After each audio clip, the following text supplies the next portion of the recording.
Madam मु जनगणना सर्वे करने आसी। अरे पूजा तू तू एठी रहउछु? हाँ कॉलेज पर मु तदा आज प्रथम देखुची तू टी भीतर को आसना प्लीज। तू एठी बसी था मु गोटे मिनिट आसी।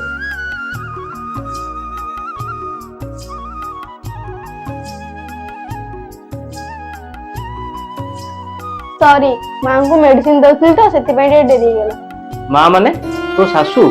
हां तू तो सासुर एते जत्न नउछु काई मो भूमि तो गोटे भाई तो सासू ससुर गोटे जमा जत्न नउनी। आ आजिकल किए बा करूछि आ एमिति रे भी आमे बाहागर गोटे पुओ सहित करू ता परिवार सहित नुहे सी कोन पय ता परिवार लोकंगर एते सेवा करिवो। तू ठीक कहलु बाहागर गोटे पुओ सहित हुए ता परिवार सहित नुहे किंतु तू भूली जाउछु एथिरे दुईटा परिवार एकाठी होती। जदि तुमको तुम स्वामी को खुशी रखिबार अछि ताले सबुठु प्रथमे तुम तांका परिवार को खुशी रखिବାକୁ पड़िबो। झियो माने तांका घरे तांका बापा मांगठु हजार कथा सुनला परे भी तांको भल पांती आ जोटी तांका सासुघर लोक कोन विपद कहि देंदी जे से तांको घृणा करबाक लागंती। एमिति तो संपर्क मजबूत होई परिबन ना। जो दिन गोटे झियो ता सासु ससुर ता बापा मांग भले भल पाइबो ना सेई दिन ठारू तार सबुठारू प्रिय घर ता सासु घर हबो ता बाप घर नुह।